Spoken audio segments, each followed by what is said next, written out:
Hello guys, তো কি বলেছিলাম একদিন নিজের বাড়িতেই সময় করে বানিয়ে ফেলবো পখাল ভাত। সো আজ সেই দিন। প্রথমে নর্মাল ভাত বানানোর মতোই চালগুলোকে ধুয়ে নিলাম। আমি সাধারণত প্রেশার কুকার ইউজ করি ভাত বানানোর জন্য। তো পখাল ভাত বানানোর জন্য আমার এক্সপিরিয়েন্স বলে ভাতগুলো একটু এক্সট্রা সেদ্ধ করে দিলে ভালো হয়।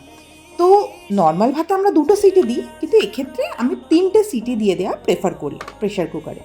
আর তার সাথে আলু চোখা বানানোর জন্য যে আলুর দরকার সেটাও একই সাথে বসিয়ে দিলাম। এবার মোটামুটি 10 মিনিট লাগবে 3টে সিটি হতে। সেই সময় বাকি কাজগুলো সেরে ফেললাম। এরপর তৈরি করা ভাতের উপর দিয়ে দিলাম 2টো লেবুর রস। আর তার সাথে লেবুর রস বার করার পর বাকি লেবুটাও ওই ভাতের সাথে রেখে দিলাম।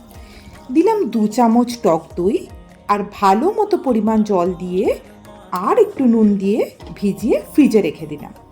এর পরের স্টেপ এর সাথে খাবার বাকি উপকরণগুলো বানানো। তো মোটামুটি এই পখাল ভাতের সাথে যেসব জিনিস হয় সেগুলো সর্ষের তেলেই রান্না করা হয়। তো প্রথম স্টেপ তো পেঁয়াজ ভাজাই।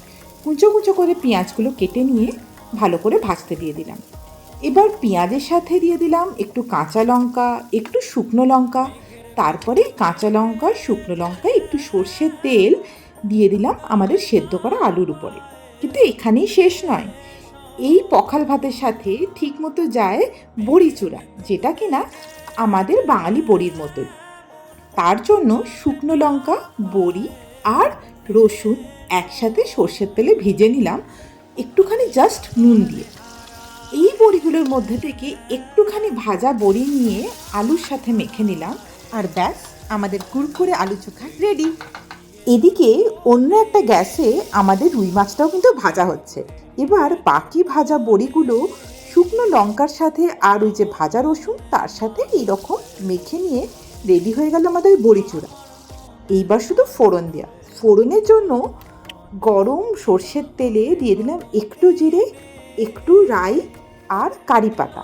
চাইলে আপনারা কুচনো ধনে পাতাও ইউজ করতে পারেন, ভালোই হবে। এই অত্যন্ত গরমে পখাল ভাতের মতো আরামদায়ক খাবার কিন্তু আর হয় না। আপনারাও কিন্তু এই রেসিপি দেখে ট্রাই করতে পারেন।